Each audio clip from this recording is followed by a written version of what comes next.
Mahesh fans ఎంతో ఆసక్తిగా ఎదురు చూసిన స్పైడర్ టీజర్ నిన్న రిలీజ్ అయింది. రిలీజ్ అయిన అతి కొద్ది గంటల్లోనే రికార్డుల మీద రికార్డులను బ్రేక్ చేసింది. ఫాస్టెస్ట్ 100K లైక్స్ తో పాటు 6.3 మిలియన్ వ్యూస్ తో ఆల్ టైమ్ రికార్డుని సృష్టించింది. రిలీజ్ అయిన స్పైడర్ టీజర్ సూపర్ హిట్ అవడంతో మహేష్ అభిమానులు ఫుల్ ఖుషీగా ఉన్నారు. మహేష్ కెరియర్ లోనే బిగ్గెస్ట్ హిట్ గా నిలుస్తుందని మహేష్ ఫ్యాన్స్ అంచనాలు వేస్తున్నారు. Murugadoss taking, Mahesh stylish look ఈ టీజర్ లో ఉన్నాయి కనుక ఈ సినిమా ఏ రేంజ్ లో ఉంటుందో అప్పుడే చెప్పేస్తున్నారు. ఈ సినిమాను మొత్తం 4 భాషల్లో రిలీజ్ చేయబోతున్నారు. తెలుగు, తమిళ్, మలయాళం, హిందీలో రిలయన్స్ ఎంటర్టైన్మెంట్ ఈ సినిమాని రిలీజ్ చేస్తోంది. కర్ణాటకలో ఫాక్స్ స్టార్ రిలీజ్ చేస్తోంది. ఎప్పుడెప్పుడు ఈ సినిమా రిలీజ్ అవుతుందా అని అత్యంత ఆసక్తితో ఎదురు చూస్తున్నారు మహేష్ ఫ్యాన్స్. ఈ సినిమా హాలీవుడ్ రేంజ్ లో ఉంటుందని అంటున్నారు. కాగా దసరాకి కానుకగా రిలీజ్ చేస్తామని చెప్పారు. కానీ డేట్ మాత్రం అనౌన్స్ చేయలేదు. ఇప్పటికే ఈ సినిమాను సెప్టెంబర్ 22న కానీ 28న కానీ రిలీజ్ చేస్తున్నారట. భారీ ఎత్తున రిలీజ్ కాబోతున్న స్పైడర్ మూవీ అందరి అంచనాలను అందుకుంటుందో లేదో వేచి చూడాల్సిందే. ఈ మూవీలో మహేష్ కి జతగా రకుల్ ప్రీత్ నటిస్తోంది.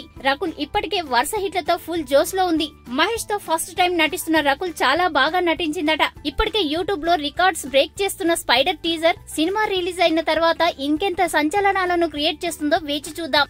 నచ్చినట్టయితే లైక్ చేయండి, షేర్ చేయండి, సబ్స్క్రైబ్ చేసుకోండి.